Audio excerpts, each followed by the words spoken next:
Um bom dia a todos. Meu nome é Amanda Borges Ribeiro de Oliveira, sou bióloga, mestre em Tecnologia Ambiental pela UNAERP, doutora em Ciências pela USP de São Carlos e membro pesquisadora do Núcleo de Estudo e Pesquisa em Resíduos Sólidos, cadastrado no CNPq e vinculado ao Departamento de Hidráulica e Saneamento. Esse núcleo é coordenado pelo professor sênior Valdir Schausch, também autor dessa pesquisa. Estudos sobre a viabilidade de processos de tratamento da fração orgânica de resíduos sólidos gerados em municípios brasileiros. Introduzindo, tem como introduzir um trabalho que fala sobre fração orgânica, resíduos orgânicos e sua gestão, seu gerenciamento, sem falar da Política Nacional de Resíduos Sólidos, regulamentada pelo Decreto 404 de 2010, que determina como metas aos municípios a proposição de cenários em gestão e gerenciamento, a responsabilidade compartilhada e a implantação do sistema de compostagem, né? Esses cenários, eles têm que focar em minimizar a geração de resíduos e rejeitos encaminhados para a disposição final. A responsabilidade compartilhada, ela tem que ser focada na coleta seletiva, na logística reversa. Esse foco tem que vir do poder público.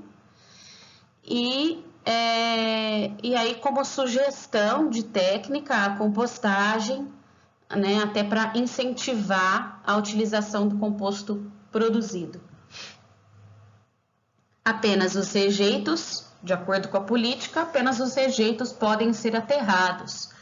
E toda essa proposição de cenários, ela deve fazer parte do plano, deve constar no Plano Municipal de Gestão Integrada de Resíduos Sólidos, que é exigência da política.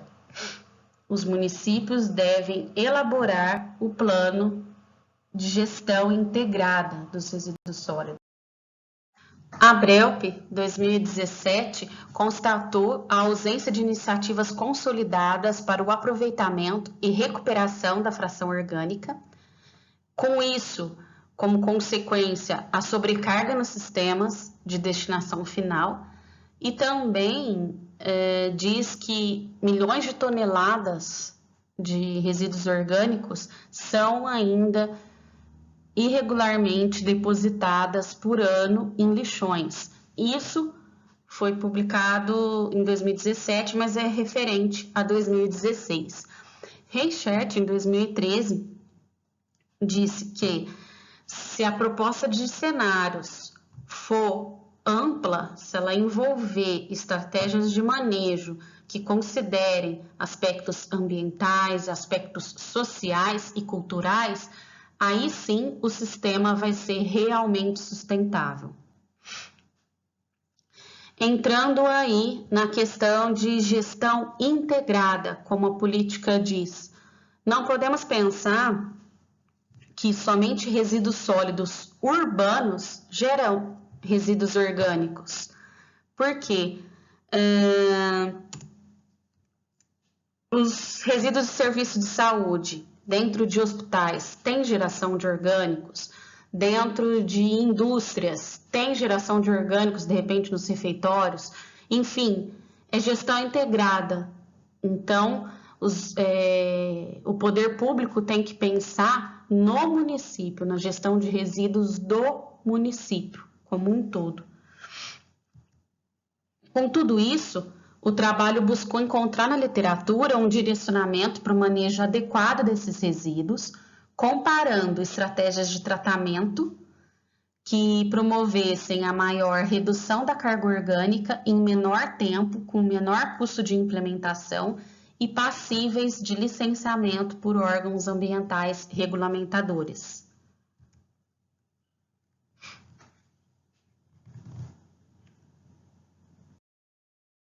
E qual o objetivo da pesquisa?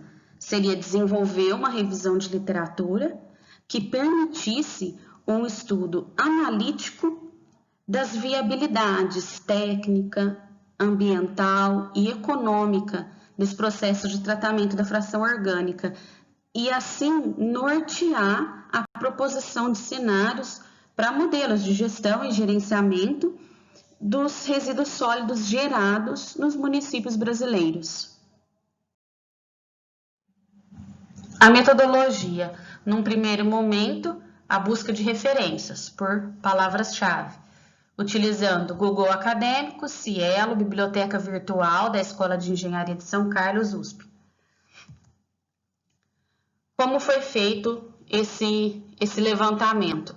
Num primeiro momento, os termos utilizados foram de um espectro mais amplo: fração orgânica, tratamento de resíduos orgânicos e processo de tratamento de resíduos sólidos.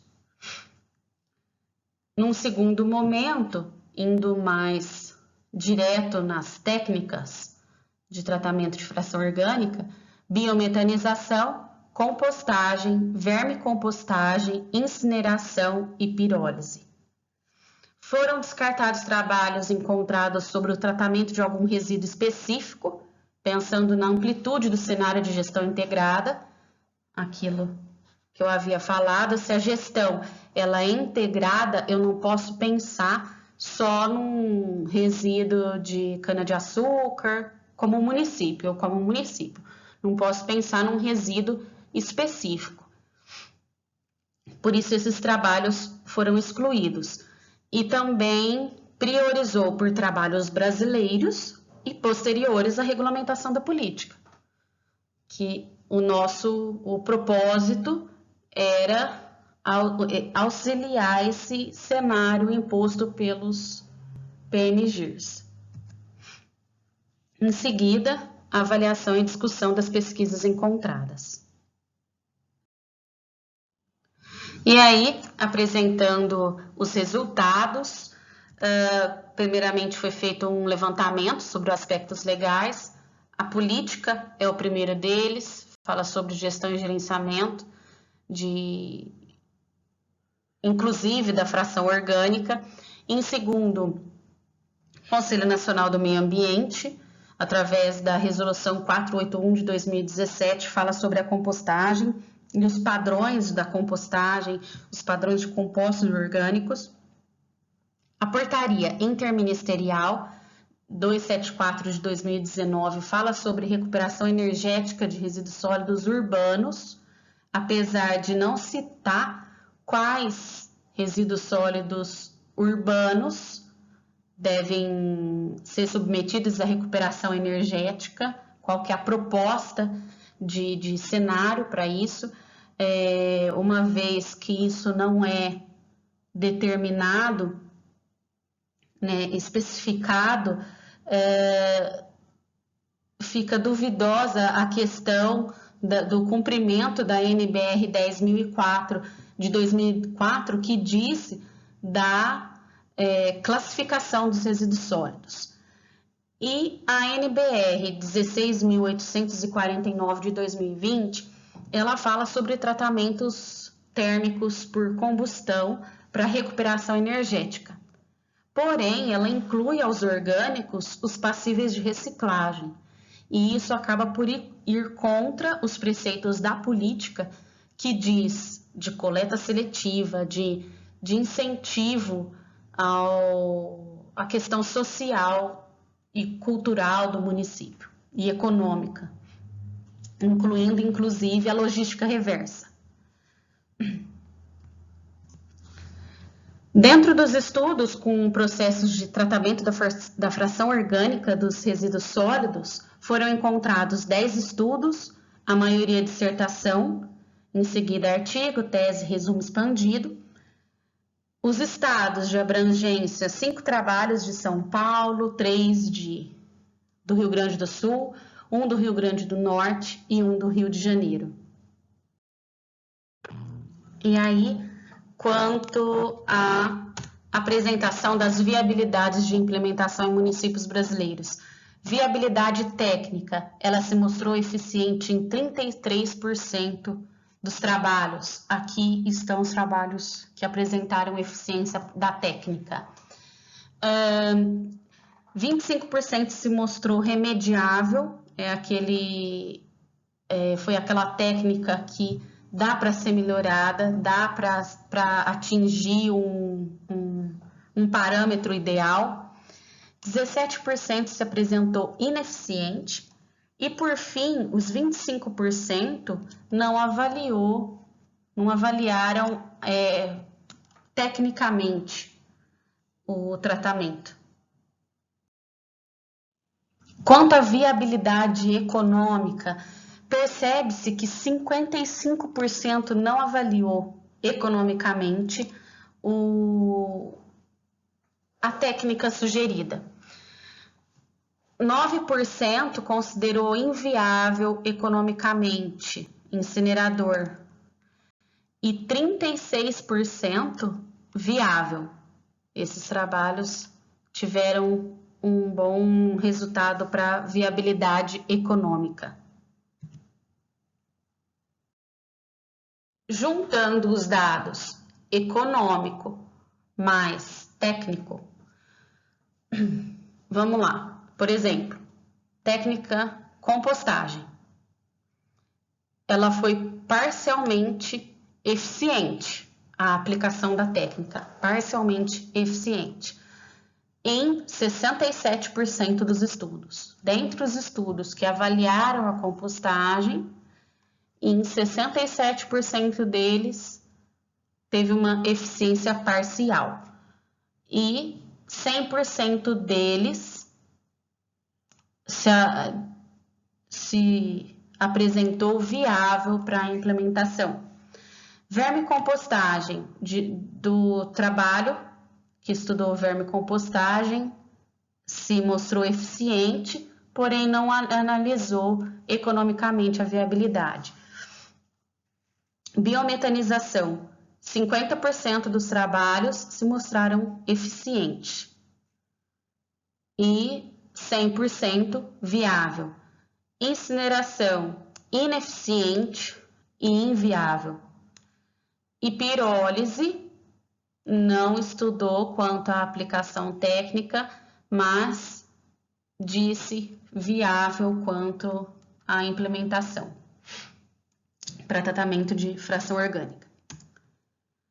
Quanto à viabilidade ambiental, considerando os processos do estudo, né, esses processos aqui estudados, se o sistema for regulamentado, fiscalizado, se for avaliado o local de implementação, eles são viáveis ambientalmente, exceto incineradores mass burn, porque gerou resíduos perigosos, não pode gerar resíduo perigoso. Mersoni e Reichert, em 2017, falam sobre a importância, né? Avaliação do ciclo de vida, se houver redução na geração de rejeitos, consequentemente, redução no impacto ambiental, a viabilidade vai se ampliar se considerar técnicas de tratamento combinadas. Então, é ter uma técnica seguida da outra. Um exemplo aqui, a gente teve um trabalho que teve a compostagem seguido da vermicompostagem. Concluindo, perante esses pontos aqui mencionados, o trabalho contribuiu para o reconhecimento parcial dos processos de tratamento viáveis tecnicamente, economicamente e ambientalmente para municípios brasileiros, norteando a elaboração de cenários que devem ser parte dos planos municipais de gestão integrada dos resíduos sólidos, segundo a política nacional. Seguem as referências bibliográficas utilizadas nessa apresentação. E, por fim, como um apêndice, apresento as pesquisas estudadas sobre o tratamento da fração orgânica dos resíduos sólidos. Gostaria de fazer um agradecimento a todos os ouvintes, em especial à comissão organizadora do evento pela oportunidade. Obrigada.